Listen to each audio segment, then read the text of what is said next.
ಹರ ಓಂ ತತ್ಸತ್ಪರಬ್ರಹ್ಮಣೇ ನಮಃ. ಶ್ರೀ ಗಣಪತಿ ಶಾರದಾ ಶ್ರೀ ಗುರುಭ್ಯೋ ನಮಃ. ಶ್ರೀ ಸದ್ಗುರು ಶುದ್ಧಲಿಂಗಯತಿವರೇಣ್ಯಂ ಭಾಸುರಯೋಗಿ ಕುಲತಿಲಕನಂ ಪಾಶಾಷ್ಟಕದಿಂ ಉದಿವನರರುದ್ಧರಿಪನಂ ಸೋಸುತಿಹ ಮಾನಸದಿಂ ಭಜಿಪೆನ ಭಜಿಪೆನ ಭಜಿಪೆನ. ಜೈ ಮಂಗಲಂ ಜೈ ನಮಃ ಪಾರ್ವತಿಪತಯೇ ಶಿವ ಹರ ಹರ ಮಹಾದೇವ. ರಾಜಾಧಿರಾಜ ಸದ್ಗುರುನಾಥ शुद्धलिंगेश्वर महाराज की जय. साधु संत महाराज की जय. श्री गुरुदेव दत्त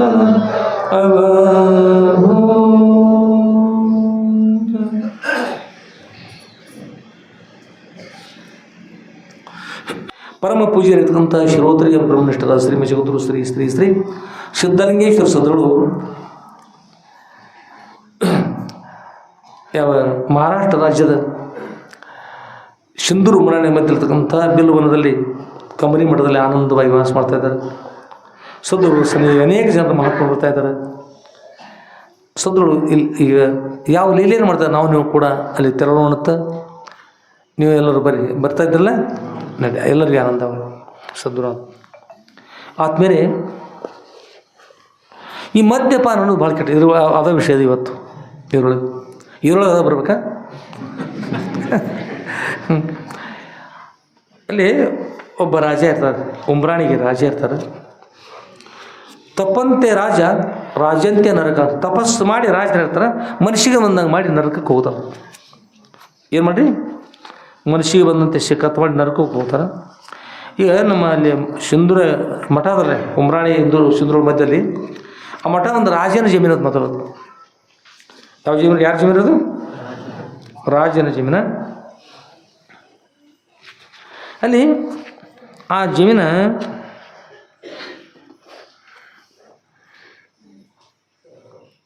ಅಲ್ಲಿಗೆ ರಾಮರಾವ್ ಅಂತೇಳಿ ರಾಜ ಬಂದ್ರಿ. ಆ ರಾಜ ಮದ್ಯಪಾನ ಮಾಡ್ತಿದ್ರಿ. ಮದ್ಯಪಾನ ಮಾಡ್ತಾಯಿದ್ದ. ಅಪವರ್ತರು ಬಂದಾರೆ ಜೋಲಿ ಹೊಡ್ಕೋತ. ಅಪರ ತಮ್ಮ ತಪಸ್ಸು ಮಾಡಿ ಆನಂದ ಅದ ಕೂತಾರ. ನಂತರ ಅವಂದು ಹೇಳಿದ್ರಿ ನಿಷೇಧ ರೀ, ಗುರುಗಳೇ ಇದು ನಮ್ಮ ಜಮೀನ, ನೀವು ಇಲ್ಲಿ ಇರ್ತಕ್ಕದ್ದಲ್ಲ, ಇರಬಾರ್ದು, ನೀವಿರಬಾರ್ದು, ಇರಬಾರ್ದು, ನೀವು ಇಲ್ಲಿ ಇರಬಾರ್ದು. ಈ ಜಮೀನು ಯಾರ ಜಮೀನಿದು? ನನ್ನ ಜಮೀನ. ನಾ ರಾಜ. ಯಮರಾಜ ಬಂದಂದ್ರೆ ಯಮರಾಜ ನೀ ಯಾವ ರಾಜನೋ ಪಿಂಜಾರ್ ರಾಜ ಅಂತ ದರದ್ರೆ ಹೇಳ್ಕೊಂಡೋದ್ರ ಕೊರಳಿ ಹಾಕಿ ಯಮರಾಜ ಬಂದ. ನಾ ರಾಜ, ಇದು ನೀವು ಇರ್ತಕ್ಕದ್ದಲ್ಲ. ಏಕೆ ಅಂತ ಕೇಳಿದ್ರೆ ಅಲ್ಲೊಬ್ಬರು ಯಾವುದೋ ಮಾರುತಿ ಯಾದವ್ ಅಂತಕ್ಕಂಥವ್ರು ಮಹಾರಾಜರೇ ಸನ್ಯಾಸಿಗಳು, ಗುರುಗಳಿವರು. ಗುರುಗಳಿಗೆ ಹೀಗೆ ಮಾಡ್ತಕ್ಕಂಥದ್ದು ಮಾತಾಡ್ತಕ್ಕಂಥ ಯೋಗ್ಯ ಎಲ್ಲ ಹಾಗೆ ಮಾತನಾಡ್ಬಾರ್ದು. ಬುದ್ಧಿ ಹೇಳ್ರಿ ಮತ್ತೆ ತಿಳಿತೈತೆ ಅಲ್ಲಿ. ಮತ್ತು ಮದ್ಯಪಾನ ಮಾಡಿ ಏನು ಗುರುತಾನ ಆಗೋದು ತಾನು ನಿಷೇಧ ಅದ. ಹಾಗೆ ಮಾಡ್ದಂದ್ರೆ ಅವ ತಂದ ಹಾಗೆ ಗುರುಗಳೇ ನೀವು ಇಲ್ಲಿ ಇರಬಾರದು, ನಿಮ್ಮಿಂದ ನಮ್ಮ ಸ್ಥಾನಕ್ಕೆ ಅವಮಾನ ಆಗ್ತದೆ. ಸನ್ಯಾಸಿ ಹೇಳ್ತಾರೆ. ಎಂತ ಮಾಡಿದ್ರು? ಯಾಕಂದ್ರೆ ಸಿಂಧೂರು ಲಕ್ಷ್ಮಣ ಅದಲ್ಲ, ಸಿಂಧೂರು ಲಕ್ಷ್ಮಣ ಅವನ ಗ್ಯಾಂಗ್ ಅದರಷ್ಟು ಕೂಡಿ ಇಲ್ಲಿ ನಿಮ್ಮ ಹತ್ತಿರ ಬರ್ತಾರಂತ. ರಾತ್ರಿ ಮೀಟಿಂಗ್ ಮಾಡ್ತಿರ್ತ. ಇದೆಲ್ಲ ಇಲ್ಲೇ ಮಾಡ್ತಿರ್ತ. ಬ್ರಿಟಿಷ್ ಸರ್ಕಾರ ವಿರೋಧ ನಮ್ಮ ವಿರೋಧ ಮಾಡ್ಕೊಂಡು ಎಲ್ಲ ಕುತಂತ್ರ ಮಾಡ್ತಾರಂತ ಇಲ್ಲಿ. ಅದಕ್ಕಾಗಿ ನೀವು ಇಲ್ಲಿರಬಾರ್ದು ಅಂತ ಹೇಳಿದ್ರು, ನಿಷೇಧ. ಅದಕ್ಕೆ ಯಾದವರು ಹೇಳಿದ್ರು, ಯಾದವ ಮಾರುತಿ ಯಾದವ್ ಅಂತಕ್ಕಂಥ ಮಹಾರಾಜರ ನೀವು ತಿಳಿದಂತೆ ಯಾವ ಕೆಟ್ಟದ್ದು ಇಲ್ಲಿ ನಡೀತಲ್ಲ. ಇದು ಕೇವಲ ಅಧ್ಯಾತ್ಮ ಚರ್ಚೆ ನಡೀತದೆ, ತಪಸ್ಸು ನಡೀತದೆ, ದಾಸೋಹ ನಡೀತದೆ, ಶರಣರು ಬರ್ತಾರೆ, ಮಹಾತ್ಮರು ಬರ್ತಾರೆ, ಸಂತರು ಬರ್ತಾರೆ. ಆನಂದವಾಗಿ ನಡೀತಕ್ಕಂಥ ಯಾರು ನೀವು ತಿಳಿದಂತೆ ಇಲ್ಲಿ ಯಾವುದು ಕೆಟ್ಟದ್ದು ನಡೀತದೆ. ಇಲ್ಲಿ ಮದ್ಯಪಾನ ನಡೀತಕ್ಕಂಥ ಇಲ್ಲ. ಸಭೆಯಲ್ಲಿ ಅಲ್ಲಿ ಎಲ್ಲ ಜನ ಕುಡ್ಕೊಂಡು ಈ ರಾಜದ್ರೋಹದ ಕಾರ್ಯ ನಡೀತು ಅಂತ ಹೇಳ್ತಾರೆ. ಅದು ನಡೀತಾ ಇಲ್ಲ, ಏನೂ ಇಲ್ಲ. ನೀವು ಹೇಳಿದ್ರೆ ತಪ್ಪದ್ರೆ ಆಗ ಅನ್ಬಾರ್ದು, ಗುರುಗಳಿಗೆ ಹೇಳ್ಬಾರ್ದು. ಅವ್ರು ಬುದ್ಧಿ ಹೇಳಿದ್ರು. ಬುದ್ಧಿ ಹೇಳಿ ಏನು ಮಾಡಿದ್ರಿ? ಅದಕ್ಕೆ ಏನು ಕೇಳಲಿಲ್ಲ. ಅವ್ರು ಮತ್ತು ಹೇಳಿದರು, ಅಪ್ಪವ್ರು ಹೇಳಿದರು, ತಮ್ಮ ಸನ್ಯಾಸಿಗಳ ವಿರೋಧ ಅಂತಕ್ಕಂಥದ್ದು ಮಾಡಬಾರ್ದು, ನೇಮದ. ಅವ್ರು ಮಾಡ್ತಾನೆ, ಮಾಡಲಿ, ಅವ್ರು ಕರ್ಮ ಉಣ್ಲಿಕ್ಕೆ ಮಾಡ್ತಾನೆ. ಯಾರು ಮಾಡ್ತಾವೆ ಒಮ್ಮೆ ವಂಶ ಸಹಿತ ನಷ್ಟ ಆಗಿರ್ತಾವೆ, ಅದು ಗುರುತಾಗ್ತಾ ಇಲ್ಲ. ಅವ್ರು ಹೇಳಿದ್ರು, ನೀವು ಮಹಾರಾಜರವರು ರಾಜಾದಿರಾಜರು ಅವರು ಎದುರು ಹಾಕೊಂಡ್ರೆ ಒಮ್ಮೆ ವಂಶ ನಾಶ ಆಕವ್ರಿ, ಹಂಗೆ ಮಾಡೋಕೋಗ್ಬಿಟ್ಟು ಮಹಾರಾಜರು ರಾಜ್ಯದ. ಮತ್ತು ಅವ್ರಿಗೆ ಮತ್ತೆ ಹೇಳಿದ್ರು, ಅವ್ರು ಕೇಳಿಲ್ಲ. ಅಲ್ಲಿಂದ ಮರುದಿವ್ಸ ಹೋದ್ರಿ, ಮತ್ತು ನಿಷೇಧ ಜೋರಿ ಅಂದರೆ ಜೋರಿ ಹೊಡ್ಕೋತ ಏನು ಮಾಡಿದ್ರೆ ಇವ್ರ ಮೇಲೆ ಕಂಪ್ಲೇಂಟ್ ಕೊಡೋದು ತಿಳ್ಕೊಂಡು ಹೇಳಿ ಏನು ಮಾಡಿದ್ರೆ, ಒಂದು ವಾರ ಕೂತ್ಕೊಂಡು ಜತ್ತಕ್ಕೆ ಹೋದ್ರಿ. ಜತ್ತಕ್ಕೆ ಹೋಗಿ ಪೊಲೀಸ್ ಸ್ಟೇಷನ್ಗೆ ಹೋದ್ರಿ. ಪೊಲೀಸ್ ಸ್ಟೇಷನ್ಗೆ ಹೋಗಿ ಕಂಪ್ಲೇಂಟ್ ಕೊಟ್ರಿ, ಅಪ್ಪವ್ರ ಮೇಲೆ ಕಂಪ್ಲೇಂಟ್ ಕೊಟ್ರಿ. ಏನಂತಂದ್ರೆ, ನಮ್ಮಲ್ಲಿ ಸಿದ್ಧಲಿಂಗೇಶ್ವರ ಗುರುಗಳು ನಮ್ಮ ಹೊಲದಾಗ ಅದಾರ, ಇಲ್ಲಿ ಅತಿಕ್ರಮಣ ಮಾಡ್ಯಾರ, ನಮ್ಮ ಮೇಲೆ, ನಮ್ಮ ಜಮೀನಿನ ಮೇಲೆ ಅತಿಕ್ರಮಣ ಮಾಡ್ಯಾರ. ಅದು ಸಮಾಚಾರ ಬಂದ್ರಪ್ಪ ಅವ್ರಿಗೆ. ಮಾರುತಿ ಯಾವ್ದೋ ಒಂದು ಗಾಡಿ, ಮಾರುತಿ ನಡಿ ಹೋಗೋಣ ಅಂತ ಹೇಳಿದ್ರು. ಕೂತ್ರಿ, ಸತ್ಯ ತಿಳಿಬೇಕಲ್ಲ ಅಂತ ಹೇಳಿದ್ರು. ಕೂತ್ಕೊಂಡು ಹೋದರು. ಹೋದ ನಂತರ ಅವರು ಪೇಸಾಯಿದ್ರು. ಬಂದಪ್ಪ ಅವ್ರು ನಮಸ್ಕಾರ ಮಾಡಿದ್ರು. ನಮಸ್ಕಾರ ಮಾಡಿ ಒಂದು ಕುರ್ಚಿ ಹಾಕಿ ಕೂಡಿಸಿರು. ಬರಪ್ಪ ಅವ್ರು ಅಂತೇಳಿ. ಅಪ್ಪರ ಇವರು ಏನೋ ಇನ್ಮೇಲೆ ಕಂಪ್ಲೇಂಟ್ ಕೊಟ್ಟಾರ ಈಗ. ಮತ್ತು ಏನೇನು ಸಮಾಚಾರ, ಅತಿಕ್ರಮಣ ಮಾಡಿದ್ದೀವ್ರು ಹೇಳ್ತಾರೆ. ಮತ್ತು ನಾನು ಅವ್ರನ್ನೇ ಕೇಳ್ತೇವೆ, ನಿಮ್ಮ ಅಭಿಪ್ರಾಯ ಇರ್ತೈತೆ. ಅವ್ರು ಕೇಳಿ, ನಿಮ್ಮ ಅಭಿಪ್ರಾಯ ಏನು? ರಾಜ ಹೇಳಿದ್ರಿ, ನಮ್ಮ ಅತಿಕ್ರಮಣ ನಮ್ಮ ಹೊಲದ ಮೇಲೆ ರೀ. ಈಗ ಇವರಿಗೆ ಅವ್ರು ಹಣ ಕೊಡ್ಬೇಕು, ನಾವು ಅವ್ರಿಗೆ ಜಮೀನು ಕೊಡ್ಬೇಕಾಗ್ತದೆ. ಆದರೆ ಇವ್ರಿಗೆ ಹಣ ಕೊಟ್ಟು ಆ ಜಮೀನು ಕೊಟ್ಟು ಅದನ್ನಷ್ಟು ಕೊಡ್ಕೋತ ಅಡ್ಡಾಡೋದು. ಅವರು ಬೇಸಾಯಿದ್ರು. ಇದು ಯೋಗ್ಯವಿರ್ತಕ್ಕಂಥದ್ದನ್ನು ಮಹಾರಾಜರೇ, ಅವರು ಪರಮ ಪವಿತ್ರ ಇರ್ತಕ್ಕಂಥ ಗುರುಗಳು, ಅವರಲ್ಲಿ ಯಾವ ದೋಷ ಇಲ್ಲ. ಅವ್ರ ಹಣವನ್ನು ಪಡೆದುಕೊಂಡು ನೀವು ಜಮೀನು ಖರೀದಿ ಕೊಡ್ತಕ್ಕಂಥ ಉದ್ದೇಶ ಇಟ್ಕೊಂಡು ಹೀಗೆ ಮಾಡಿದ್ದೀರಿ. ವಿನಾಕಾರಣ ಅವ್ರಿಗೆ ಅಪವಾದ ಕೊಟ್ಟಿದ್ದೀರಿ, ಯೋಗ್ಯ ಅಲ್ಲ ಅಂತಕೊಂಡು ಹೇಳಿ, ಇನ್ನು ಗುರುಗಳಲ್ಲಿ ಬಂದಾಗ ಆಗೋಸ್ಕರ ನಮ್ಮದು ಕೂಡ ಅಪರಾಧ ಅಂತಕೊಂಡು ಹೇಳಿ ಏನು ಮಾಡಿದಂದ್ರೆ, ಅವರಂತೂ ಒಂದು ಮನೆ ಅದ. ಈ ಹಣ್ಣು ತರಿಸಿರು, ಹಣ್ಣುಗಳನ್ನು ತರಿಸಿ 1200 ರೂಪಾಯಿಗಳು. ಆಗಿನ ಕಾಲದ 1200 ರೂಪಾಯಿ ಭಾಳ. ಆಗಿನ ಕಾಲದಲ್ಲಿ ಅದು 1956 ಮೊದಲು 47ನೇ ಇಸ್ವಿ ಅಂದ್ರೆ 59ನೇ ಇಸ್ವಿ ಮಠ ಇದೆ ಮೊದಲು ಕಂಡಿಗೆ. ಅಲ್ಲಿಂದ 12 ವರ್ಷ ಸಿಗಲಿ. 59, 49, 48, 47 ಆಗ ನಡೆದಿರ್ತಕ್ಕಂಥ ಘಟನೆ ಅದು. ಆಗಿನ ಕಾಲದಲ್ಲಿ 1200 ರೂಪಾಯಿ ಅಂದ್ರೆ ಭಾಳ ಇದ್ರೆ ಆಗ. ಅಷ್ಟರು ಹಣವನ್ನು ಕೊಟ್ಟು, ಹಣ್ಣನ್ನು ಕೊಟ್ಟು ಗುರುಗಳಿಗೆ ಸಾಷ್ಟಾಂಗ ನಮಸ್ಕಾರ ಮಾಡಿದರು. ಅಪ್ಪವ್ರ ನಮ್ಮನ್ನು ಉದ್ಧಾರ ಮಾಡಿರಿ. ಮಹಾರಾಜರು ಹಂಗೆ ಅದಾರ, ಅವರು ನಿಷೇಧ ಇರ್ತಾರೆ, ಅವ್ರನ್ನೂ ಉದ್ಧಾರ ಮಾಡಿರಿ ಅಪ್ಪವ್ರ ಅಂತಕೊಂಡು ಹೇಳಿ ಸಾಷ್ಟಾಂಗ ನಮಸ್ಕಾರ ಮಾಡಿ ಅಪ್ಪವ್ರು ಹೋಗಿ ಬರ್ರಿ. ತಮ್ಮ ಸ್ವಾರ್ಥಕ್ಕಾಗಿ ಏನು ಮಾಡ್ಯಾರ ಅಂತಂದರೆ, ಅವರು ನನಗೆ ತಪ್ಪಾಯಿತು ಅಂತ ಅಪ್ಪವ್ರು ಅವ್ರು ಆ ಸಾವ್ಕಾರ ಯಾರು ರಾಜ ಕೂಡ ಅಪ್ಪವ್ರಿಗೆ ಸಾಷ್ಟಾಂಗ ನಮಸ್ಕಾರ ಮಾಡಿದ. ಕ್ಷಮಾ ಮಾಡಿರಿ ಅಪ್ಪವರು, ನನ್ನ ಕಡೆ ತಪ್ಪಾಗ್ತಾರೆ, ಆಯಿತು ಅಂತೇಳಿ ಅಪ್ಪರು. ಆಗ ಅಪ್ಪವ್ರು ಇನ್ನೊಂದು ಮಾತು ಹೇಳಿದರು, ಏನಂದ್ರೆ ಅವ್ರು ಹಣವನ್ನು ಕೊಟ್ಟರಲ್ರಿ. ಹಣವನ್ನು ಕೊಟ್ಟಾಗ ಹೇಳಿದ್ರು, ಸಾಹೇಬ್ರೇ, ಮಹಾರಾಜರೇ, ನಿಮ್ಮ ಹಣ ಬೇಕಾಗಿಲ್ಲ, ನಿಮ್ಮ ಹಣ ನಮಗೆ ಬೇಕಾಗಿಲ್ಲ. ಈ ಹಣವು ನಿಮಗಿರಲಿ, ನಿಮ್ಮ ಒಳ್ಳೆಯ ಗುಣಗಳೇ ಬೇಕಾಗಿಲ್ಲ. ಮತ್ತು ಏನು ಬೇಕ್ರಿ? ನಿಮ್ಮ ಒಳ್ಳೆಯ ಗುಣಗಳು, ಕೆಟ್ಟ ಗುಣಗಳ ತೆಗೆದಾಗ ಒಳ್ಳೆಯ ಗುಣ ಇರಲಿ, ನಮ್ಮಲ್ಲಿ ಗುಣಗಳೇ ಬೇಕು. ಹೊರತಾಗಿ ಸನ್ಯಾಸಿಗಳಿಗೆ ನಿಮ್ಮ ಹಣ ಬೇಕಾಗೋದು, ಹಣ ತೊಗೊಂಡು ನಾವೇ ಮಾಡೋದು. ಒಳ್ಳೆಯ ಗುಣವಂತರ ಇರುತ್ತೆ, ಅವರೆಲ್ಲ ಬಂದು ನಮಸ್ಕಾರ ಮಾಡಿ ಅಪ್ಪವರೇ, ನಮ್ಗೆ ಒಳ್ಳೆಯ ಗುಣಗಳು ಬರುವಂತೆ ಕೂಡ ಆಶೀರ್ವಾದ ತಾವೇ ಮಾಡ್ಬೇಕಂತ ಎಲ್ಲರೂ ಬಂದು ನಮಸ್ಕಾರ ಮಾಡಿದ್ರು. ಆ ನಂತರ ಸಮಾಚಾರ ಮತ್ತು ಮನೆಗೆ ಇರ್ತಾರೆ. ಇನ್ನೂ ಮತ್ತು ರಾಜರು ಬೇರೆ ಇದ್ದರು. ದತ್ತಾತ್ರೇಯ ರಾಜ ಇದ್ದರು, ಶಂಕರ್ರಾವ್ ಅಂತೇಳಿದ ರಾಜ ಇದ್ದರು, ಇನ್ನೂ ಮತ್ತು ಬೇರೆ ರಾಜ ಅಲ್ಲಿ ರಾಜ್ಯದವರೆಲ್ಲ ಅಣ್ತಾವ್ರದ್ದು. ಈ ಸಮಾಚಾರ ಅಣ್ತಾವ್ರಿಗೆ ಮುಡಿತು. ಅವರಷ್ಟರು ಕೊಡ್ಕೊಂಡು ಹಿಂದೊಮ್ಮೆ ಹೀಗೆ ಮಾಡಿದ್ರು ಅಪ್ಪವ್ರಿಗೆ, ಈಗೂ ಈಗ ಮಾಡ್ತಾರೆ. ನಿಮ್ಗೆ ಏನು ತಿಳುವಳಿಕೆ ಅಂತ ಮನೆಯವ್ರು ಬೈದು ತಪ್ಪಿಗೆ ಕ್ಷಮಾ ಕೇಳ್ಕೊಂಡು ಅಂತ ಏನು ಮಾಡಿದಂದ್ರೆ ಅಷ್ಟು ಕೊಡ್ಕೊಂಡು ಅಪ್ಪವ್ರ ಮಠಕ್ಕೆ ಬಂದುಬಿಟ್ರಿ. ಎಲ್ಲ ರಾಜರು ಅಷ್ಟು ಬಂದರು. ಅಪ್ಪವ್ರಿಗೆ ಸಾಷ್ಟಾಂಗ ನಮಸ್ಕಾರ ಮಾಡಿ, ಗುರುಗಳೇ ತಾವು ನಮಗೆ ಅನುಗ್ರಹ ಮಾಡಬೇಕು, ಆಶೀರ್ವಾದ ಮಾಡಬೇಕು, ತಮ್ಮ ಕರುಣೆ ನಮ್ಮ ಮೇಲಿರಲಿ. ನಮ್ಮವರು ತಮಗೆ ರಾಮರಾಮ ತಮಗೆ ಬಂದು ಕಷ್ಟ ಕೊಟ್ಟರೆ ಕೇಳಿದ್ವಿ ನಾವು, ನಮ್ಮನ್ನು ಕ್ಷಮಾ ಮಾಡಿರಿ. ಆ ಕ್ಷಮೆ ನಾವು ತಮಗೆ ಸಂತೋಷ ಆಗ್ತಕ್ಕಂಥ ರೀತಿಯಿಂದ ನಾವೆಲ್ಲ ಮಾತಾಡ್ಕೊಂಡ್ವಿ. ಒಬ್ಬೊಬ್ಬರು ಒಂದೊಂದು ನಂಬರ್ ಜಮೀನನ್ನು ಕೊಡ್ತಾಯಿದ್ದೀವಿ, ಒಂದೊಂದು ನಂಬರ್ ಅಂತ ಅಂದರೆ 32 ಎಕರೆ ಜಮೀನು, ಒಬ್ಬರು 32 ಎಕರೆ ಜಮೀನು. ಹೀಗೆ 4 ಜನರು ನಾವು ಒಬ್ಬರು ಒಂದೊಂದು ನಂಬರ್ ಜಮೀನು ಕೊಡ್ತಾಯಿದ್ದೀವಿ. 32 ರೇಟ್ ಆದ್ರಿ ಹೇಳ್ರಿ, 128 ಎಕರೆ ಜಮೀನು ಅಪ್ಪವ್ರು ಇದು ಸ್ವೀಕಾರ ಮಾಡಿ ನಮ್ಮನ್ನು ಕ್ಷಮಾ ಮಾಡಿರಿ ಅಪ್ಪವ್ರ. ಮನೆಯವ್ರು ಹೀಗೆ ರೀ, ಇವರಷ್ಟು ಕುಡ್ಕೊಂಡು ನಾವು ಕೊಟ್ಟು ಕ್ಷಮಾ ಕೇಳ್ಕೊಂಡು ಮನೆಯವ್ರದಾರ ರೀ. ಅವ್ರು ರಾಮರಾವ್ರಿ ಜೈ ಜೈ ಜಗತ್ತು. ಅಲ್ಲಿ ಮೊದಲು ಕಂಡೆ ಅವರು ಹನುಮಂತಪ್ಪ ತೋಟದ ಹನುಮಂತಪ್ಪ ಇದ್ದಿದ್ರು. ಅವ್ರ ಅಣ್ಣ ಒಬ್ಬಿದ್ರು ಭೀಮಸೇನ್ ಅಂತೇಳಿ. ಅವ್ರು ಮೂಳ್ಕೊಡಪ್ಪರ ಶಿಷ್ಯ ಕಾಣ್ತಾರೆ, ಮೂಳ್ಕೊಡಪ್ಪರ ಶಿಷ್ಯರು. ಅದು ಇಲೆಕ್ಷನ್ ಏನು ಸಂಬಂಧ ಇಲ್ಲ ರೀ. ಒಂದು ಟಾಂಗ ಮಾಡ್ಕೊಳ್ಳೋದು ಅಥವಾ ಒಂದು ಸ್ಪೀಕರ್ ಹಚ್ಕೊಳ್ಳೋದು ಯಾವ ಬೇಕಾದ ಜಮ್ಕಂಡಿಗೆ ಹೋಗೋದು, ಹೋಗಿ ಅದು ಹಣ ಕೊಡೋದ್ರಿ.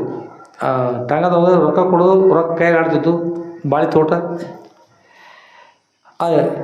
ಕೈಗೆ ಓಟ್ ಹಾಕ್ರಿ, ಕೈಗೆ ಓಟ್ ಸಾಕ್ರಿ, ಓಟ್ ಸಾಕು ಹಾಕ್ರಿ, ಕೈ ಕೈ ಕೈ ಅದು ತಿರ್ಯಾಡ್ರಿ. ಕಡಪಟ್ಟಿ, ಜಮಖಂಡಿ, ಹುನ್ನೂರಾಗ ತಿರ್ಯಾಡಿ ಪ್ರಚಾರ ಇಲೆಕ್ಷನ್ ಆಗತ್ತಲ್ಲ ರೀ. ಈ ದಿವಸ ನಡೀತದೆ ಟಾಂಗ ತೊಗೊಳೋದು, ಬಿಸಿಸ ಮಾಡೋದು. ಒಂದು ದಿವ್ಸ ಏನು ಮಾಡೀನಿ ರೀ, ಮದರ್ಕಂಡಿ ಕ್ರಾಸಿಗೆ ಬಸ್ ಬಂದದ್ದು. ಆ ಬಸ್ಸಿನ ಮೇಲೆ ಹತ್ತೇನು ರೀ, ಬಸ್ಸಿನ ಮೇಲೆ ಹತ್ತಿ ಪ್ರಚಾರ ಮಾಡ್ತಾರೆ. ಕೈಗೆ ಓಡ್ಸಾಗ್ರಿ ಎಲ್ಲರೂ, ಕೈಗೆ ಜೈ, ಕೈಗೆ ಜೈ, ಕೈಗೆ ಜೈ ಅಂದಾನಾಗ ಅನ್ಕೋತ ಎದ್ದು ನಿಂತಾನೆ. ಹೋಗು ಬಸ್ಸವನು ಎದ್ದು ನಿಂತಾನೆ ರೀ, ಎದ್ದು ನಿಂತಾನ ಮೇಲೆ ನಿಂತ ಕೈಗೆ ಜೈ ಅನ್ಕೋತ ಮಾಡಿರಿ. ಮೇಲೂ ಜೈ, ಕೆಳಗೂ ಜೈ, ಮ್ಯಾಲಿನ ಜಿಗಿದು ಬಿಟ್ಟ. ಬಸ್ಸಿನ ಮೇಲೆ ಕೆಳಗೆ ಜಿಗಿದು ಎರಡೂ ಕೈ ಮುರ್ಕೊಂಡು ಏನು ಮಾಡ್ತೀರಿ? ಕೈ ಕೆಳಗೆ ಬಂದಾಗ ಜೈ ಆಗಿಲ್ರಿ. 4 ಮಂದಿ ಕೂಡ್ಕೊಂಡು ಅಂತ 4 ಮಂದಿ ಕೂಡ್ಕೊಂಡು ಮತ್ತು ಜಮ್ಕಂಡಿ ದವಾಖಾನೆ ಸರಿ ಡಾಕ್ಟರ್ ಹೋಗಿ ನಾವು ಉಪಚಾರ ಮಾಡಿ ಕೈಕಾಲು ಸರಿ ಮಾಡಿ ಮತ್ತು ಕೊನೆ ತಕ್ಕ ಹಂಗೆ ಹೋದ ಅದ್ರಾಗ ಹೋದ ಮುಗಿತಾಗ ಹಾಗೆ. ಅದಕ್ಕೆ ಚಟಗಳು ಕೂಡ ಹೀಗೆ ಮಾಡ್ತಿರ್ತಾವೆ, ಗದ್ದಲ ಮಾಡ್ತಾವೆ. ನಿಷೇಧ ಇದ್ರೆ ಜೈ ಜಗತ್ತು ಏನು ಕಾಣಿಸಂಗಿಲ್ಲರಿ, ಏನು ಕಾಣಿಸಂಗಿಲ್ಲ. ನಾ ಬಸ್ಸಿನ ಮೇಲೆ ಅದನ್ನು ತಿಳಿಬೇಕಿಲ್ಲ ನೀಡ್ರಿ. ಮತ್ತು ಅಷ್ಟರೊಳಗೆ ಮೇಲಿಂದ ಕೆಳಗೆ ಮೇಲೂ ಜೈ ಕೆಳಗೂ ಜೈ ಅಂತ ಜಿಗದಾನಂದ್ರೆ ಏನು ಮಾಡ್ಬೇಕು? ಅದಕ್ಕೆ ಹೀಗೆ ನಿಷೇಧ ಇದ್ದಾವ ಒಬ್ಬ ರಾಜ. ಇನ್ನುಳವರು ಶಿವರತಕ್ಕಂಥ ರಾಜರು ಅಷ್ಟರು ಕೊಡ್ಕೊಂಡು ನಮಗೆ ಕ್ಷಮಾ ಮಾಡ್ರಪ್ಪ ಅವರ, ಅವನು ಕ್ಷಮಾ ಮಾಡಿರಿ, ನಮ್ಮ ಅರ್ಥಮರ ನಮ್ಮನ್ನು ಕ್ಷಮಾ ಮಾಡಿರಿ. 128 ಎಕರೆ ಜಮೀನನ್ನು ತಮ್ಮ ಮಠಕ್ಕೆ ತಮ್ಮ ಪಾದಕ್ಕೆ ಅರ್ಪಿಸ್ತಾ ಇದ್ದೀವಿ. ತಿಳ್ಕೊಂಡು ಸಾಷ್ಟಾಂಗ ನಮಸ್ಕಾರ ಮಾಡ್ರು. ಅಪ್ಪವ್ರು ಹೇಳಿದರು, ಮಹಾರಾಜರೇ ನಿಮ್ಮ ಜಮೀನು ನಮ್ಗೆ ಬೇಕಾಗಿಲ್ಲ, ನಾವು ಬೇಕಾಗಿರೋದು ಎಷ್ಟು? ನಾವು ಏನು ಈಗ ತಪಸ್ಸು ಮಾಡ್ಲಿಕ್ಕೆ ಕೂತಿಲ್ಲ, ಎದ್ರೆ ಎಷ್ಟಾಗ್ತದೆ? ಎತ್ತರ ಎಷ್ಟಾಗ್ತದೆ ರೀ? ಕೂತ್ರೆ ಎಷ್ಟು ಕೂಡ್ಲಿಕ್ಕೆ ಬರ್ತದೆ? ಮಲ್ಕೊಂಡ್ರೆ ಎಷ್ಟಾಗ್ತದೆ? ಶರಣರು ಕೇಳಿದ್ರು, ಕುಡಿಯಲಿಕ್ಕೆ ಒಂದೊಂದು ಬೊಗಸೆ ಅಂಬಲಿ, ಮಲಗಲಿಕ್ಕೆ ಒಂದು ಅರ್ಧ ಇರ್ತಕ್ಕಂಥ ಆಸನ, ಅರ್ಧ ಮಂಚ, ಎದ್ರೆ ಇಂತಿಷ್ಟು ಸ್ಥಾನ, ಮಲಗಿದ್ರೆ ಇಂತಿಷ್ಟು ಸ್ಥಾನ, ಕುಡಿದ್ರೆ ಒಂದು ಸ್ವಲ್ಪ ಅಂಬಲಿ, ಹೊದ್ಕೊಳಿಗೆ ಅಂದ್ರೆ ಅದಕ್ಕೆ ಒಂದು ಶಬ್ದ ಬರ್ತದೆ ಇನ್ನೊಂದು ಏನಂದ್ರೆ ಅಂಬಲಿ ಕಂಬಳಿ ರಾಸ್ತ ಮಿಕ್ಕದ್ದೆಲ್ಲ ಜಾಸ್ತಿ ಅಂತ. ಹಿಂದಿನ ಕಾಲದಲ್ಲಿ ಮನೆಗೆ ಮಕ್ಕಳ ಮನೆಗೆ ಹೋಗಿದ್ರು ಹಿರಿಯರು ಬಳಗ ಭಾಳ ದೊಡ್ಡವ್ರು. ಹಿಂದಿನ ಕಾಲಕ್ಕೆ ಕೈಯೊಳಗೆ ಒಂದು ಬಡಿಗೆ, ಒಂದು ಬುತ್ತಿ, ತತ್ರಾಣಿಗೆ, ಹೆಗಲಿನ ಒಂದು ಕಂಬಳಿ ಹಾಕ್ಕೊಂಡು ಅಂಬಲಿ ಕಂಬಳಿ ರಾಸ್ತ ಮಿಕ್ಕದ್ದೆಲ್ಲ ಜಾಸ್ತಿ ಅಷ್ಟೇ ಮಾಡಿಕೊಂಡು ದೇವ್ರ ಭಕ್ತಿ ಇದ್ಕೊಂಡು ಗುರು ಸ್ಮರಣೆ ಮಾಡ್ತಾಯಿದ್ರು. ಕುರಿಗಾರ ಒಳಗೆ ಕೂಡ ದೇವರೇ ಮಳೆ ಇಲ್ಲ ಅಂತ ಕಂಬಳಿ ಬೀಸಿದ್ರೆ ಮಳೆ ಬರ್ತಿರ್ತದ್ರೆ ಆಗಿನ ಕಾಲದಲ್ಲಿ ಹೇಗಿರುತ್ತೆ ಹೇಳಿ. ಅದಕ್ಕೆ ಸತ್ಯ ಅಂತಕ್ಕಂಥ ಭಾಳ ಇರ್ತದೆ. ಸತ್ಯವಾಗಿರಬೇಕು. ಇವರೆಲ್ಲ ಕೂಡ್ಕೊಂಡಿದ್ದ ಅಪ್ಪವ್ರಿಗೆ ನಮಸ್ಕಾರ ಮಾಡಿ, ಗುರುಗಳೇ ಇಷ್ಟು ಜಮೀನನ್ನು ಸ್ವೀಕಾರ ಮಾಡಿ ನಮ್ಗೆ ಉದ್ಧಾರ ಮಾಡಿರಿ ಅಂತ ಹೇಳಿದ್ರೆ ಅಪ್ಪರು ಹೇಳಿದರು, ಇದು ಅಂಗಡಿ ಅಲ್ಲಪ್ಪ, ಅಂಗಡಿ ಒಳಗೆ ಹಣ ಕೊಡೋದು ಸಾಮಾನು ಕೊಡ್ತಿರ್ತಾರೆ, ಹಾಗಲ್ಲ. ಏನದು ಇಲ್ಲಿ ಭಕ್ತಿ ಬೇಕಾಗಿರ್ತಕ್ಕಂಥದ್ದು. ನಾವು ಸನ್ಯಾಸಿಗಳು ನಿಮ್ಗೆ ತೆಗೆದುಕೊಂಡು ಮಾಡೋದು ಏನದು, ನಿಮ್ಮನ್ನೆಲ್ಲ ತೆಗೆದುಕೊಂಡು ಏನು ಮಾಡೋದು? ಅದಕ್ಕಾಗಿ ನಿಮ್ಮ ಅರಮನೆ ಜಮೀನ ಗಿರಿಮನೆಗೆ ಬೇಡ, ನಿಮ್ಮ ಸಂಪತ್ತು ನಿಮಗಿರಲಿ, ನಮ್ಮದು ನಮಗಿರಲಿ, ನಿಮ್ಮದು ನಿಮಗೆ ತಗೊಂಡು ಅದನ್ನೆಲ್ಲವನ್ನು ತ್ಯಾಗ ಮಾಡು. ತ್ಯಾಗೇನೈಕ್ಯನ ಅಮೃತತ್ವ ಮಾನಸವು ನ ಕರ್ಮಣ ನ ಪ್ರಜಯ ನ ಧನೇನ ತ್ಯಾಗೇನೈಕ್ಯನ ಅಮೃತತ್ವ ಮಾನಸವು. ಮೋಕ್ಷ ಅಂತಕ್ಕಂಥದ್ದು ನ ಕರ್ಮಣ, ಕರ್ಮದಿಂದ ಮೋಕ್ಷ ಆಗೋದಿಲ್ಲ. ನ ಪ್ರಜಯ, ಮಕ್ಕಳಿಂದ ಕೂಡ ಮೋಕ್ಷ ಆಗೋದಿಲ್ಲ. ಮತ್ತು ಬೇರೆ ಹೇಳಿದ್ರು ಅಂಥ ಮಕ್ಕಳು ಹುಟ್ಟಿದ್ರೆ ಏನು ಮೋಕ್ಷ ಆಗ್ತದೆ? ಮೋಕ್ಷಕ್ಕೆ ಸಹಕಾರ ಹೋಗೋದಿಲ್ಲ. ಅವ್ರು ಚಿಂತೆ ಮಾಡಿ ಸಾಯ್ದವ್ರು, ಅವ್ರದ್ದು ಮಕ್ಕಳು ಚಿಂತೆ ಮಾಡಿ. ನ ಪ್ರಜಾ ನ ಧನೇನ, ಸಂಪತ್ತಿನಿಂದ ಮೋಕ್ಷ ಆಗ್ತದಂದ್ರೆ ಸಂಪತ್ತಿನಿಂದ ಕೂಡ ಮೋಕ್ಷ ಆಗೋದಿಲ್ಲ. ಸಂಪತ್ತಿನದು ತ್ಯಾಗೇನೈಕ್ಯನ ಅಮೃತತ್ವ ಮಾನಸ, ಎಲ್ಲವನ್ನು ತ್ಯಾಗ ಮಾಡಿ ಸಂಪೂರ್ಣವಾಗಿ ಗುರುಗಳ ಕಡೆ ಲಕ್ಷ್ಯ ಇಟ್ಟು ಗುರು ಯಾವ್ದು ಹೇಳ್ತಾರೆ ಆ ಬ್ರಹ್ಮಜ್ಞಾನ ತಿಳ್ಕೊಂಡು ಅವರ ಸೇವೆಯನ್ನು ಮಾಡಿ ತಾನು ಉದ್ಧಾರ ಆದರೆ ಆದಾಯ ಸಾಯಿದ್ರೆ ಆ ಗುರುಗಳ ಕೃಪಾಶೀರ್ವಾದ ಇರ್ತದೆ, ನಾವು ಉದ್ಧಾರಕ್ಕೆ ಅನುಕೂಲ ಆಗ್ತದೆ. ಅದಕ್ಕೆ ತ್ಯಾಗ ಮಾಡೋದಂದ್ರೆ ನೀವೆಲ್ಲ ಮನೆ ಬಿಟ್ಟು ಇತ್ತಾಗ ಬಂದುಬಿಡ್ರಿ, ಪತ್ನಿ ಪುತ್ರ ಎಲ್ಲ ಬಿಟ್ಟು ಏನು ಅನ್ಸಕ್ಕೆ ಹೋಗ್ಬಿಟ್ರಿ, ಹಾಗಲ್ಲ. ನಾವು ನೋಡಿದ್ರಿ ನಂದೇಶ್ವರದೊಳಗೆ ನಾವಿರ್ತದೆ, ನದಿ ಅದು ನೋಡಿದ್ರಿ, ಮೂರ್ತಿರ್ತಾರೆ ಎಲ್ಲರಿಗೂ. ನದಿಯೊಳಗೆ ನಾವದು ನದಿಯೊಳಗೆ ನಾವಿದ್ರೆ ಅದ್ರೊಳಗೆ ಏನು ಮಾಡ್ತಾರೆ ಜನರು? ಏನು ಮಾಡ್ತಾರೆ ಹೇಳ್ರಿ? ಏನು ಮಾಡ್ತಾರೆ? ಇಲ್ಲಿಂದ ತಮ್ಮದಡ್ಡಿ ಉಳಿಸಿ ಮೋಕರ್ಲ ಹೇಳೋರು ಅವ್ರನ್ನೇನು ಮಾಡ್ತಾರೆ, ನಾವೇನು ಮಾಡಿಸ್ತಾರೆ ರೀ, ಒಳಗೆ ಕೂತವ್ರನ್ನ ದಾಟಿಸ್ತದೆ. ಅಕಸ್ಮಾತ್ ನೀರೊಳಗೆ ನಾವದ ರೀ ದಾಟಿಸ್ತದೆ, ನಾವಿರೊಳಗೆ ನೀರು ಬಂದ್ರೆ ಮೊದಲ್ರಿ. ಅದಕ್ಕೆ ನೀವೆಲ್ಲರೂ ಮನೆಯಿಂದ ಬಿಟ್ಟ ಈ ಕಡೆ ಬರ್ತಾರೆ, ಹಂಗೆ ಅಭಿಪ್ರಾಯ ಅಲ್ಲ. ನೀವು ಸಂಸಾರದೊಳಗೆ ಇರಿ ಎಲ್ಲರೂ, ಖರೆ ನಿಮ್ಮ ಒಳಗೆ ಸಂಸಾರ ಬರೋದು, ತಲೆ ಒಳಗೆ ಸಂಸಾರ ಬರಬಾರ್ದು. ಸಂಸಾರ ಹೊರಗಿರಲಿ, ನಿಮ್ಮೊಳಗೆ ಅಧ್ಯಾತ್ಮ ಇರಲಿ, ನಿಮ್ಮೊಳಗೆ ಗುರುಗಳಲ್ಲಿರ್ತಕ್ಕಂಥ ಅವ್ರ ಗುರುಗಳ ಪಾದಾರದಲ್ಲಿ ಭಕ್ತಿ ಇರಲಿ, ದೇವರ ಪಾದಾರದಲ್ಲಿ ಭಕ್ತಿ ಇರಲಿ. ತಲೆಯೊಳಗೆ ಕೆಟ್ಟದಾಗಿರ್ತಕ್ಕಂಥ ಎಲ್ಲ ಕೆಟ್ಟ ವಿಷಯಗಳನ್ನೆಲ್ಲ ತ್ಯಾಗ ಮಾಡಿ ಒಳಭಾಗದಲ್ಲಿ ಶಾಸ್ತ್ರ ಪುರಾಣ ಪ್ರವಚನ ಭಜನೆ ಕೀರ್ತನೆ ಇಂಥ ನಿಮ್ಮ ತಲೆಯೊಳಗೆ ಇತ್ತಂದ್ರೆ ಚಲೋ ಇರ್ತದೆ. ಅಂದರೆ ಸಂಸಾರದ ಯಾವ ವ್ಯವಹಾರ ಇರ್ತದೆ, ತಲೆಯೊಳಗೆ ಸಂಸಾರ ಇರಲ್ಲ, ತಲೆಯೊಳಗೆ ಅಧ್ಯಾತ್ಮ ಚಿಂತನೆ ಇರಲಿ. ನಾವಿನೊಳಗೆ ನಾವು ನೀರೊಳಗೆ ಇಲ್ಲ, ಎಲ್ಲರೂ ದಾಟಿಸ್ತದ. ನೀವು ಸಂಸಾರದೊಳಗೆ ಇರ್ರಿ. ಎಷ್ಟೋ ಮಂದಿ ಮತ್ತೆ ಈಗ ನಾವು ಸನ್ಯಾಸಿ ಹೇಳಿದ್ವಿ, ಈ ಸನ್ಯಾಸಿಗಳು ಎಲ್ಲಿ ಹುಟ್ಟಿರ್ತಾರೆ ಹೇಳ್ರಿ? ಸಂಸಾರಿಕ ಮನೆಯಾಗ ಜನಿಸಿರ್ತಾರಲ್ರಿ, ಸಂಸಾರಿಕ ಮನೆಯಾಗ ಜನಿಸಿರ್ತಾರೆ. ಸಂಸಾರ ಎಂಥವ್ರು ಅಂದ್ರೆ ಸುಸ್ಥಿನಾಂ ಶ್ರೀಮತಾಂಗೆ ಯೋಗ ಭ್ರಷ್ಟೋ ವಿಜಯತೆ ಅಂತ. ಯೋಗ ಸಾಧನೆ ಪೂರ್ಣ ಆಗದಿರ್ತಕ್ಕಂಥವ್ರು, ಅತ್ಯಂತ ಶ್ರೇಷ್ಠ ಆಗಿರ್ತಕ್ಕಂಥ ಉತ್ತಮ ಗುಣದಿಂದ ಕೂಡಿರ್ತಕ್ಕಂಥ ಶ್ರೋತ್ರಿಯ ಬ್ರಹ್ಮ ಸದ್ರೋವರ ಶಿಷ್ಯರಿರ್ತಕ್ಕಂಥ ಬರೀ ಜಯಿಸ್ತಾರೆ. ಅಲ್ಲಿ ಇದ್ದುಕೊಂಡು ಕೂಡ ಉದ್ಧಾರ ಮಾರ್ಗ ಅದ. ಅಲ್ಲಿ ಇದ್ದುಕೊಂಡು ಕೇವಲ ಸಂಸಾರ ಅಂದ್ರೆ ಮಾರ್ಗ ಇಲ್ಲ, ಪ್ರಪಂಚ ಪರಮಾರ್ಥ ಎರಡೂ ಕೂಡಿಸ್ಕೊಂಡು ಹೋದ್ರೆ ಅಲ್ಲಿ ಕೂಡ ಉದ್ಧಾರ ಆಗಲಿಕ್ಕೆ ಮಾರ್ಗ ಅದ. ಅದಕ್ಕೆ ಸಂಸಾರ ಇದ್ದುಕೊಂಡು ಕೂಡ ನೀವು ಸಂಸಾರದಲ್ಲಿರಿ. ನಿಮ್ಮ ತಲೆಯೊಳಗೆ ಯಾವತ್ತೂ ಗುರುಗಳಿರಲಿ, ತಲೆಯೊಳಗೆ ಗುರುಗಳಿರಲಿ, ಶಾಸ್ತ್ರ ಪುರಾಣ ಇರಲಿ.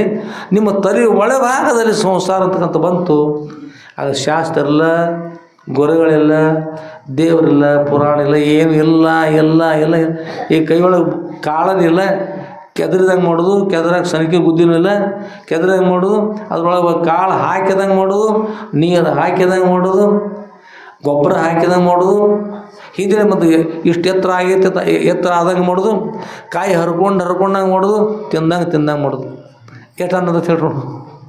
ಕರೆ ಬೀಜ ಹಾಕಿದ್ರೆ ಕರೆ ಎಲ್ಲ ಇರ್ತದೆ, ಸುಳ್ಳು ಮಾಡಿ ಸುಳಿರ್ತದೆ. ಅದು ವಿಷಮ ಸಂಸಾರ ಕನಸಂದರಿ ಮಾರ ಮರದರ ಶಂಭುಲಿಗೆ ಒಲಿಸಿ ಗಂಭೀರ ಸುಖದೊಳಗಿಂದ ರೂಪ ಅಂತ ಹೇಳ್ತದೆ ಶ್ರೀಮಣಿ ನಿಜಗಳು. ಅದರಿಂದ ವಿಷಮ ಸಂಸಾರದಲ್ಲ, ಆ ವಿಷಮ ಸಂಸಾರದ ವಿಷವೃಕ್ಷ ಅದರ ವಿಷ ಸರ್ಪಜ ಅವ್ರ ವಿಷ ಇಳಿಬೇಕಾದ್ರೆ ಮಠಕ್ಕೆ ಬರ್ತಾರಲ್ಲ, ಸಂಸಾರ ವಿಷ ಅಂತಂದು ಇಳಿಬೇಕಾದ್ರೆ ಸುದ್ರವ್ರ ಸನ್ನಿಗೆ ಬಂದು ಅಧ್ಯಾತ್ಮ ಚಿಂತನೆ ಮಾಡಿ ಎಲ್ಲರೂ ಕೂಡ ಚೆನ್ನಾಗಿ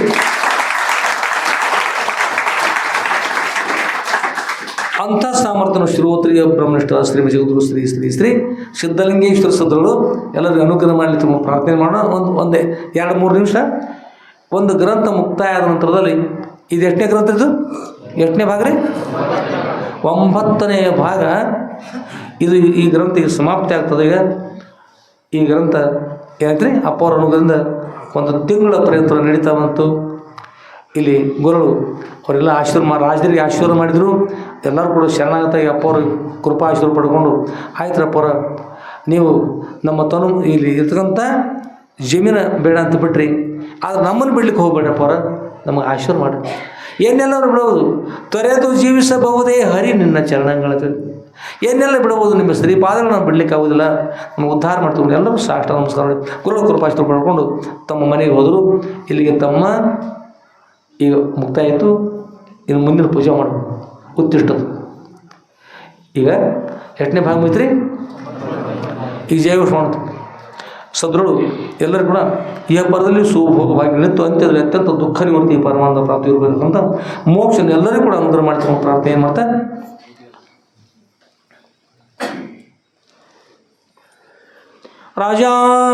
राजाधिराज सद्गुरुनाथ शुद्धलिंगेश्वर महाराज की जय। साधु संत महाराज की जय। श्री गुरुदेव दत्त अवधूत. ಈಗ 2ನೇ ಗ್ರಂಥವನ್ನು ಅಂದರೆ 10ನೇ ಭಾಗದ ಗ್ರಂಥವನ್ನು ಪೂಜೆ ಮಾಡ್ತಾರೆ. ನೀವೆಲ್ಲರೂ ಏನು ಮಾಡ್ಬೇಕ್ರಿ? ನಾಮ ನೋಡ್ಬೇಕು.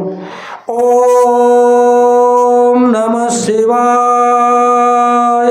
ಓಂ ನಮಃ ಶಿವಾಯ.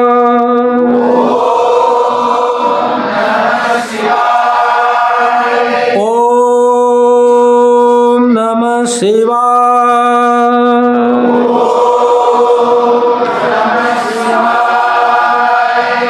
ಓಂ ನಮಃ ಶಿವಾಯ.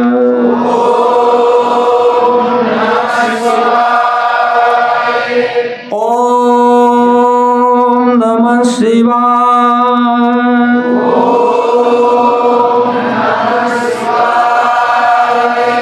ಓಂ ನಮಃ ಶಿವಾಯ.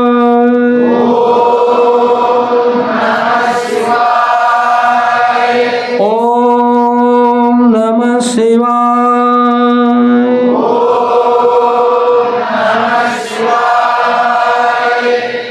ಓಂ ನಮಃ ಶಿವಾಯ.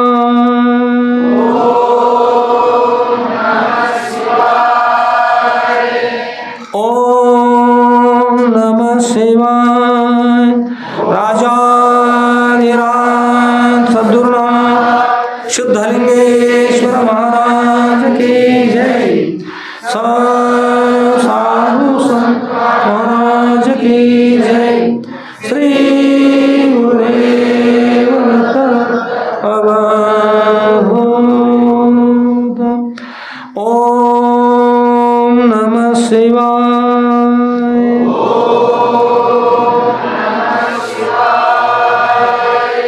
ओम नमः शिवाय.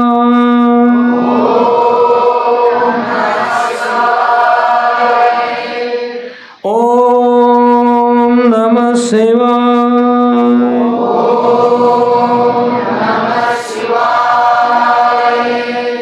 ओम नमः शिवाय.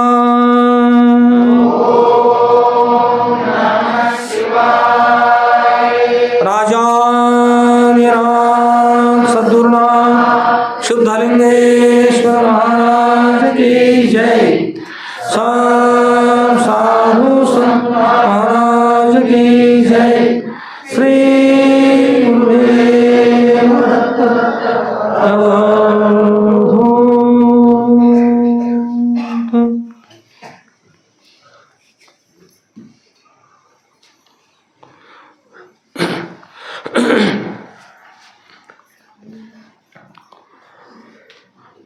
ಪೂಜ್ಯರಿರ್ತಕ್ಕಂಥ ಯಾವ ಶ್ರೋತ್ರಿಯ ಬ್ರಹ್ಮನಿಷ್ಠರಾದ ಅದ್ವೈತ ಸಾರ್ವಭೌಮ ಚಕ್ರವರ್ತಿಗಳಾದ ಶ್ರೀಮ ಜಗದ್ಗುರು ಶ್ರೀ ಶ್ರೀ ಶ್ರೀ ಸಿದ್ಧಲಿಂಗೇಶ್ವರ ಸುದ್ರವರ ನಂದೀಶ್ವರಪುರದ ಶ್ರೀ ಕ್ಷೇತ್ರದಲ್ಲಿ ಶ್ರಾವಣ ಮಾಸ ಆರಂಭದಿಂದ ಅವ್ಯಾತ ಎಲ್ಲರೂ ಕೂಡಿಕೊಂಡು ಸುದೂರ ಚರಿತ್ರೆಯ 9ನೇ ವಿಷಯವನ್ನು ತಾವೆಲ್ಲ ಶುರು ಮಾಡಿದಿರಿ. ಆ ಚರಿತ್ರೆ ಈಗ ಮಂಗಲವಾಯಿತು, ಮುಕ್ತಾಯ ಆಯಿತು. ಆದಮೇಲೆ ಒಂದು ಗ್ರಂಥ ಮಂಗಲ ಆದ ನಂತರ ಇನ್ನೊಂದು ಗ್ರಂಥ ಪೂಜಾ ಪ್ರಾರಂಭ ಆಗೋದ ನೇಮ ಇರ್ತದೆ. ಆ ಪ್ರಕಾರವಾಗಿ 9 ಮುಗಿದು ಬರ್ತಕ್ಕಂಥ ಇದ್ದಾರೆ 10ನೇದು. ಈಗ 10ನೇ ಗ್ರಂಥ ಪೂಜೆ ಆಗಿದೆ. ನಾಳಿನಿಂದ ಮತ್ತೆ ಪ್ರಾರಂಭ ಇರ್ತದೆ, ಅವಶ್ಯವಾಗಿ ಬರ್ತದೆ. ಎಲ್ಲರೂ ಬರ್ತಕ್ಕಂಥ ರೀತಿಯಿಂದ ಬೇಗನೆ ಬರಬೇಕು. ಮತ್ತು ಅಪ್ಪವ್ರ ಚರಿತ್ರೆ ಎಲ್ಲರೂ ಶ್ರವಣ ಮಾಡಿರಿ, ಸಂಸ್ಕೃತ ಅಧ್ಯಯನ ಮಾಡಿರಿ. ಮತ್ತು ಎಲ್ಲರಿಗೂ ಸ್ವಲ್ಪ ಒಳ್ಳೆಯದನ್ನು ಅನುಗ್ರಹ ಮಾಡಲಿ. ಎಲ್ಲರೂ ಸರಿಯಾಗಿ ಒಕ್ಕಟ್ಟು ನಿಂತುಕೊಂಡು ಭಕ್ತಿ ನಿಂತುಕೊಂಡು ಧರ್ಮಕ್ಕೆ ಹೊರತಾಗದಂತೆ ಸತ್ಯ ಧರ್ಮವನ್ನು ಪಾಲನೆ ಮಾಡಿಕೊಂಡು ಕೆಟ್ಟದಿರ್ತಕ್ಕಂಥ ಅಧರ್ಮಗಳನ್ನು ತೊಡೆದು ಹಾಕಿ ಎಲ್ಲರೂ ಸಜ್ಜನರಾಗಿ ಮಜ್ಜನ ಕೆರಬೇಕು. ಅಕ್ಕ ಮದುವೆ ಹೇಳ್ತಾರೆ, ಸಜ್ಜನರಾಗಿ ಲಿಂಗಕ್ಕೆ ಮಜ್ಜನ ಕೆರಬೇಕು, ಸ್ನಾನ ಮಾಡಿಸ್ತಾ ಇದ್ದೀನಿ ಅಂತ ಹೇಳ್ತಾರೆ. ಆದ್ದರಿಂದ ಎಲ್ಲರೂ ಸಜ್ಜನರಾದ್ರೆ ನೀವು ಮಾಡಿರ್ತಕ್ಕಂಥ ಸೇವೆ ಗುರುಗಳಿಗೆ ಸಮರ್ಪಿತ ಆಗ್ತದೆ. ನೀವು ಸಜ್ಜನರಾಗಲಿ ಎಂದು ಗುರುಗಳಿಗೆ ಸಮರ್ಪಿತ ಆಗೋದಿಲ್ಲ. ಅದನ್ನು ಎಲ್ಲರೂ ಕೂತ್ಕೊಂಡು ಅತ್ಯಂತ ಭಕ್ತಿಯಿಂದ ನಂದು ಬರಬೇಕು. ಈಗ ಈ ಗ್ರಂಥ ಒಂದು ಸಾಲ ಓದ್ತಕ್ಕಂಥ ಸ್ವಲ್ಪ ಓದಬೇಕು, ಪೂಜೆ ಮಾಡಿದ್ರೆ ಸ್ವಲ್ಪ ಓದಬೇಕು. ಓಂ ತತ್ಸತ್. ಶ್ರೀ ಸದ್ಗುರು ಸಿದ್ಧಲಿಂಗೇಶ್ವರ ವಿಜಯ ಲೀಲಾ ಕಲ್ಪದ್ರಮ 10ನೇ ಭಾಗ. ಇದರಲ್ಲಿ ಫೋಟೋಗಳು ಭಾಳ ಸುಂದರವಾಗಿದೆ, ಚಲೋ ಬಂದದ್ದು. ಏಕೆಂದರೆ ಆ ಗ್ರಂಥ ಸ್ಪಷ್ಟ ಬಂದಿಲ್ಲ. 10ನೇ ಭಾಗ ಅಂದ್ರೆ ನೀವೆಲ್ಲರೂ ಕೆಳಗಿಲಿಕ್ಕೆ ಹೋಗ್ಬೇಡಪ್ಪ, ಉನ್ನತ ಮಟ್ಟಕ್ಕೆ ಹತ್ತಿರಿ. ಉನ್ನತ ಮಟ್ಟಕ್ಕೆ ಬರೀ ಹತ್ಕೊಂಡು ಕೈ ಹಿಡಿದು ಕರೆದುಕೊಂಡು ಉದ್ಧಾರ ಮಾಡ್ತಕ್ಕಂಥ ಸದ್ಗುರುನಾಥ ಸ್ಪಷ್ಟವಾಗಿ ಮಾಡಿದ್ದಾರೆ. ಎಲ್ಲರಿಗೆ ಆನಂದ ಆಗಲಿ, ಒಳ್ಳೆಯದಾಗಲಿ. ಆದ್ಮೇಲೆ ಇದು 10ನೇ ಭಾಗ. ಇದರಲ್ಲಿ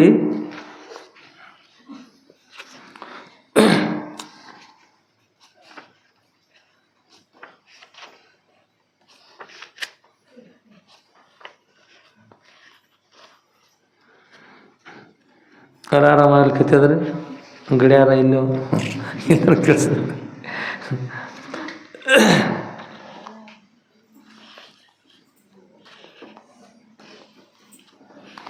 ಆದ್ಮೇಲೆ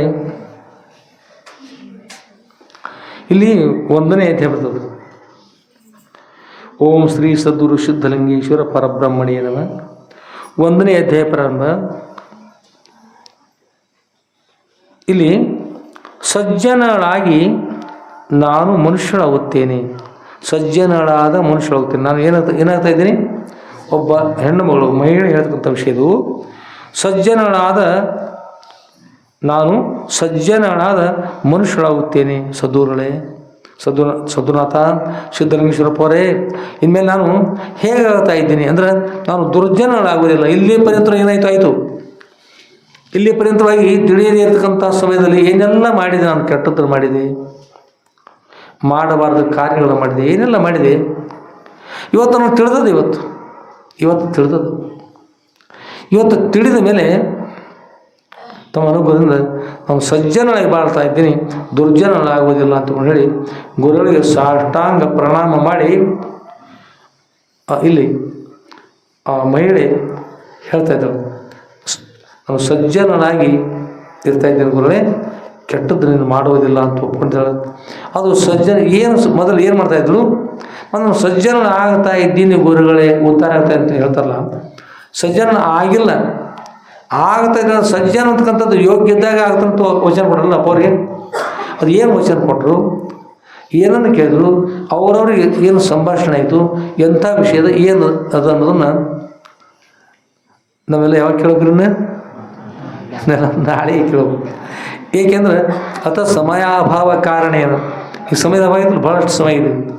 ಅದರಿಂದ ಆದಮೇಲೆ ನಾಳಿಂದ ಎಲ್ಲರೂ ಕೂಡ ಬಂದು ಮುಂದಿನ 10ನೇ ಭಾಗದಲ್ಲಿ ಭಾಗವಹಿಸ್ತೀರಿ. ಅಷ್ಟೇ ಅಲ್ಲ, ಸಂಸ್ಕೃತ ಅಧ್ಯಯನ ಮಾಡಿರಿ. ಅಷ್ಟೇ ಅಲ್ಲ, ಉತ್ತಮ ಸಂಸ್ಕೃತಿ ಪಡ್ಕೊಳ್ರಿ. ಎಲ್ಲರೂ ಸುದೃಢ ಕೃಪಾಶ್ವರ ಪಾತ್ರರಾಗಿ ಅವರ ಸೇವೆಯನ್ನು ಮಾಡಿ ಸಾಧನ ಚತುರ್ವಟಿ ಸಂಪನ್ನ ತಿಳುವಂಥವರಾಗಿ ಅವ್ರ ದಿವ್ಯ ಕೃಪಾಶೀರ್ವಾದ ಪಡ್ಕೊಂಡು ಅವರ ಸ್ತ್ರೀಮುಖದ ಸದೃಢ ಯಾವುದನ್ನು ನಮ್ಗೆ ಹೇಳ್ತಾರೆ ಅದ ಬಂದಿರ್ತದ್ರು ಬೇರೆ ಇರೋದು ಸದೃಢ ಚರಿತ್ರೆಯಿಂದ ಸದೃಢ ಇರ್ತಾರೆ ಅವ್ರ ಚರಿತ್ರೆ ನಾವು ಶುರು ಮಾಡಿದಾಗ ಎಷ್ಟೋ ಉಳಿಯೋದಿಲ್ಲ ಅಂತ ಡಾಕ್ಟರ್ ಹೇಳಿರ್ತಾರೆ ಅಂತ ಸಮಯದಲ್ಲಿ ಅಪ್ಪ ಅವ್ರ ಚರಿತ್ರೆ ನಾವು ಕಂಪ್ಯೂಟರ್ ನಾವು ಪ್ರಿಂಟ್ ಮಾಡ್ತೀವಿ. ನೀವು ಕೆಲವೊಂದು ನೋಡಿರ್ತೀರಿ ಮುಂದೆ ಇರ್ತೀರಿ. ಒಂದು 5 ಅರ್ಧ ಪ್ಯಾರ ಓದೋಷ್ಟ್ರೊಳಗೆ ಡಾಕ್ಟ್ರ್ ಉಳಿಯೋದಿಲ್ಲ ಅಂತ ಹೇಳ್ತಕ್ಕಂಥ ಅರ್ಧ ಪ್ಯಾರ ಓದೋಷ್ಟ್ರೊಳಗೆ ಅಪ್ಪ ಅವ್ರು ಆರಾಮದ ಉಳಿದ್ರಪ್ಪ ಅವ್ರು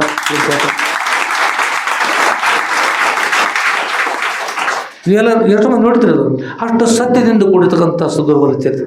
ಸತ್ಯಮೇವ ಜಯತೆ ಮಿಥ್ಯಮೇವ ನ ಜಯತೆ. ಮಿಥ್ಯೆ ಜಯಿಸುವಲ್ಪ ಜಗತ್ತಿನೊಳಗೆ ಸತ್ಯನ ಜಯಿಸ್ತದ ಅಂತ ಸತ್ಯದಿಂದ ಕೂಡಿರ್ತಕ್ಕಂಥ ಸದೃಢ ಚರಿತ್ರೆ ನಾವು ಶ್ರವಣ ಮಾಡೋಣ. ಸತ್ಯದಿಂದ ಕೂಡಿರುವ ಸಂಘದಿಂದ ನಾವು ಕೂಡ ಎಲ್ಲರೂ ಸತ್ಯವಂತರಾಗೋಣ. ನಾವು ಕೂಡ ಎಲ್ಲರೂ ಮೋಕ್ಷ ಭಾಜನರಾಗೋಣ ಅಂತಕೊಂಡು ಪ್ರಾರ್ಥನೆ ಮಾಡಿ ನಾಳಿನ ವಿಷಯವನ್ನು ಶ್ರವಣ ಮಾಡಲಿಕ್ಕೆ ನೀವೆಲ್ಲ ಸನ್ನದ್ಧರಾಗಿ ಪ್ರತಿಜ್ಞೆ ಮಾಡಿಕೊಂಡು ಎಲ್ಲರೂ ಕೂಡ ಸದ್ರು ಒಳ್ಳೆಯದು ಮಾಡಲಿ, ಶುಭವಾಗಲಿ, ಮಂಗಲವಾಗಲಿ, ಒಳ್ಳೆಯದಾಗಲಿ. ಸರ್ವೇ ಜನ ಸುಖಿನೋ ಭವಂತು.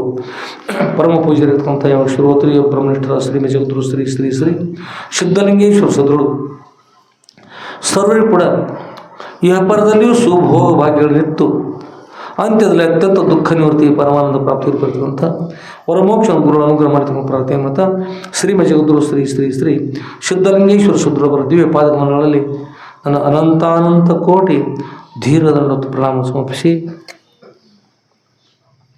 ಪರಮ ಪೂಜ್ಯರಿರ್ತಕ್ಕಂಥ ಯಾವ ಶ್ರೋತ್ರಿಯ ಬ್ರಹ್ಮನಿಷ್ಠರ ಶ್ರೀಮ ಜಗದ್ಗುರು ಶ್ರೀ ಶ್ರೀ ಶ್ರೀ ಸಿದ್ಧಲಿಂಗೇಶ್ವರ ಸದೃಢರ ದಿವ್ಯ ಪಾದಾರವಿಂದಗಳಲ್ಲಿ ನನ್ನ ಅನಂತಾನಂತ ಕೋಟಿ ಧೀರದಂಡ ಪ್ರಣಾಮ ಸಮರ್ಪಿಸಿ ಪರಮ ಪವಿತ್ರತಕ್ಕಂಥ ಸದೃಢರ ದಿವ್ಯ ಜೀವನ ಚರಿತ್ರೆ 9ನೇ ಭಾಗದ ವಿಷಯವನ್ನು ಸಮಾಪ್ತಿಗೊಳಿಸಿ 10ನೇ ಭಾಗದ ಈ ವಿಷಯ ನಾವೆಲ್ಲ ಪ್ರಾರಂಭ ಮಾಡಿದ್ದೀವಿ. ಪ್ರಾರಂಭ ಮಾಡೋಣ. ಎಲ್ಲರೂ ಸದೃಢ ಚರಿತ್ರೆನ ಶ್ರವಣ ಮಾಡಿ ಮನನ ಮಾಡಿ ನಿಧಿಧ್ಯಾಸನ ಮಾಡಿ ಎಲ್ಲರೂ ಕೂಡ ಧನ್ಯರಾಗಿ ತಗೊಂಡು ಸದೃಢ ಪ್ರಾರ್ಥನೆ ಮಾಡ್ತಾ ಎಲ್ಲರೂ ಕೂಡ ಈ ಉತ್ತಮ ದಾರಿಯಲ್ಲಿ ಸಾಗಿ ಧನ್ಯರಾಗಿ ತಗೊಂಡು ಎಲ್ಲರೂ ಕೇಳ್ಕೊಳ್ತಾ ಇವತ್ತಿನ ವಿಷಯಕ್ಕೆ ಮಂಗಲ ಮಾಡೋಣ. ಜೈ ಮಂಗಲಂ ಜೈ ನಮಃ ಪಾರ್ವತಿ ಪತಯೇ ಶಿವ ಹರ ಹರ ಮಹಾದೇವ. ರಾಜಾಧಿರಾಜ ಸಿದ್ಧಲಿಂಗೇಶ್ವರ ಮಹಾರಾಜ